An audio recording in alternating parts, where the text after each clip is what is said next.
Episode 566, How to Empower Teachers.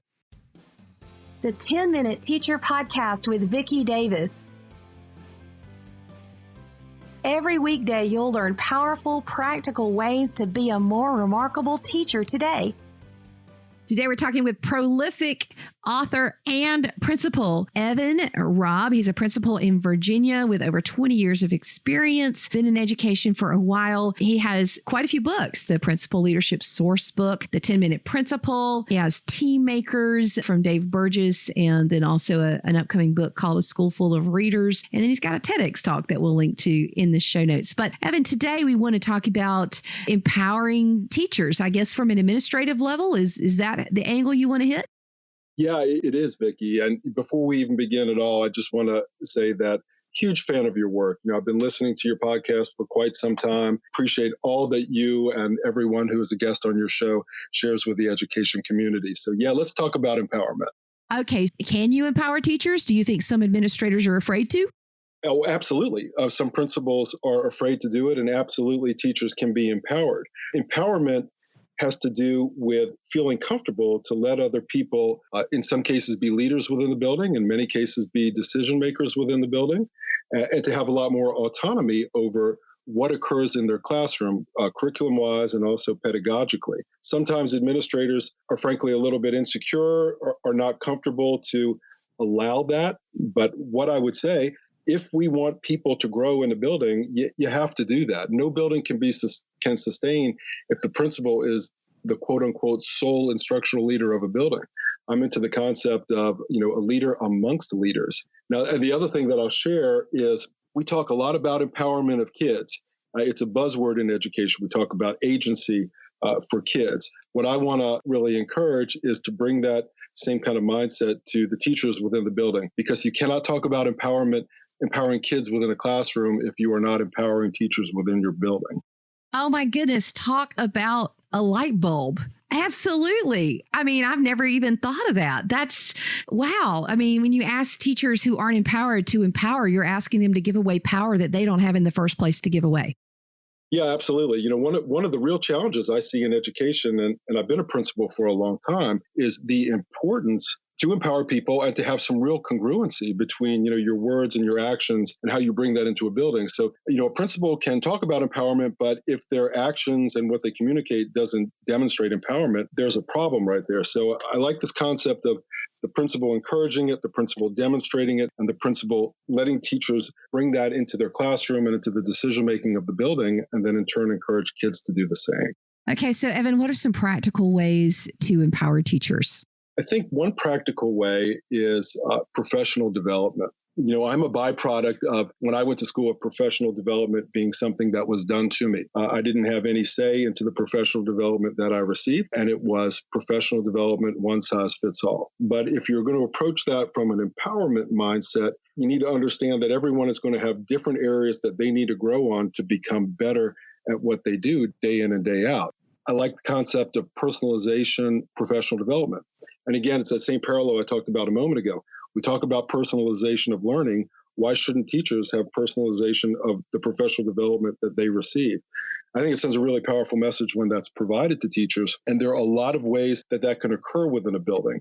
And because of social media and the way that people can connect and the way that information can be accessed, there are many ways that people can create, expert groups within the building in order to learn and study and enhance themselves professionally to bring more to kids in the classroom. Wow. There's so many things we could talk about here, but I want to get to more ways to empower. This is, my principal last week emailed us and said, hey, teachers, we've got professional development coming up. I have some ideas for what you might want to learn, but would you just tell me first? And it was like, this is awesome. Yeah, absolutely. I can give you a couple concrete examples. I love bringing that kind of empowerment mindset into faculty meetings. And it's certainly not my intention to bash administrators because I am one. But sometimes there's a disconnect between faculty meetings, which can be very sit and get, and administrators who talk about, engaged and empowered classrooms. There's a real kind of disconnect between how the leader works with their faculty and how the leader may want the faculty to work with kids. So there are absolutely opportunities to flip faculty meetings and empower people to lead the faculty meetings instead of the administrator, which is the traditional way that it's done. And I have several examples that I could share with that. In my building, we have a Nearpod initiative that we are working on, and we have different levels of expertise within the building. So our faculty meetings will create expert groups of different staff members who want to present certain elements of that technology, and then allow people to go from room to room and learn and practice. So it is very different, but it's professional development based off of what they need and what they feel is appropriate for them. That's fantastic. So we have the idea of personalizing PD. We have the idea of empowering faculty meetings and flipping faculty meetings, sending out those video announcements, but then also I guess that's 3 ideas, because letting faculty help run those meetings. What else? I think the other thing is not as concrete, but it has to do with what needs to happen within the building for that to occur. And I'm a big believer in having good relationships with my staff, building trust, and creating an environment where people feel comfortable in order to do things. Because if people are afraid, then a building will never be innovative. And that's something that's very important for administrators, to think about when they're working on empowering people within the building is, what is happening within the culture and climate of your building that's either enabling this to occur in a positive way or inhibiting this.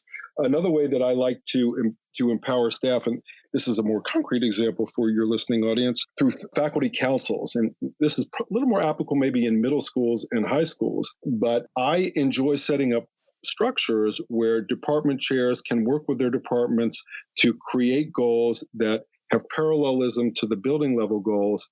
And I can work with that group of leaders, departmental leaders, in order to shape and guide, the initiatives, the professional development, and the directionality of our building. And again, it's different than the very traditional mindset of it's all driven from the principal, or it's all directed from the central office to the principal and then disseminated to the building. So I like this. I like the mindset of getting the leaders within your building to work together, and I'm a member of that team in order to shape and carve out our direction. And that level of empowerment increases ownership. And what I have found is that, when people feel that they have a higher degree of ownership, when people feel inspired, you're going to get the best out of people. The traditional model of administration, which is a little compliance-based, does not work. At its worst, it is not only compliant-based, but it uses fear as a motivator. And fear may make people to be compliant, whether it's adults or kids within the classroom, but it'll never make people care, and it certainly won't inspire people. Well, and if we look at the types of teachers that are in now, maybe an older generation, even older than my generation, might do well with compliance or authority. But the millennials, they want to feel like they're part of something. They want to feel like they can make a difference. They want to show up to a job where they know they matter and they have input. If you're motivating millennials to teach the kids, you're not going to be motivating them in a fear-based dictatorial environment, are you? No, it'll never work. It's one of the, sometimes sometimes people look back in the past, and I can be guilty of this too, and romanticize that things were better back in the day. You've probably heard that expression before. But a lot of things within education were not that great in the past. And I see a lot of positive changes occurring now. And I see it occur in buildings where leaders create cultures and climates where teachers do feel empowered, and where people are allowed to to be innovative, and they are trusted to be leaders within their building instead of just a sort of cog in a machine. I think that when I went to school, and I'm probably a little bit older than you are, I was just simply a receiver of information. The teacher lectured, took notes, I took a test. Some kids did well, some kids didn't do well, and you just kind of moved forward that way.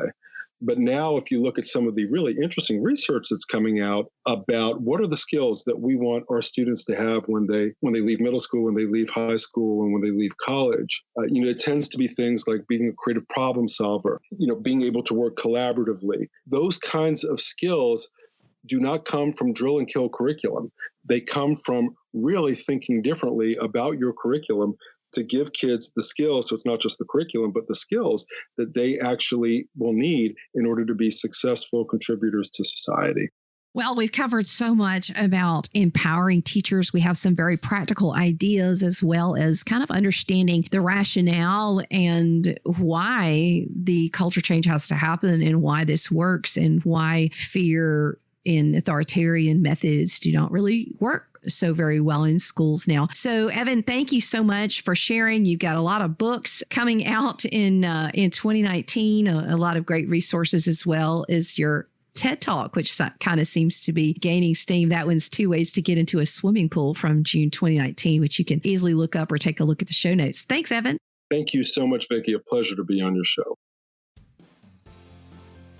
Your challenge today is to take one thing you've learned today and to apply it at your school. Have the conversations about empowering teachers and think about what you can do to empower yourself or to request empowerment. This is a challenging but awesome topic. And, I have found the greatest moments of my own teaching career are when I have been empowered by my administrators to tackle things, create things, invent things, and participate. So if you're an administrator, I would challenge you to empower your teachers in at least one way this week.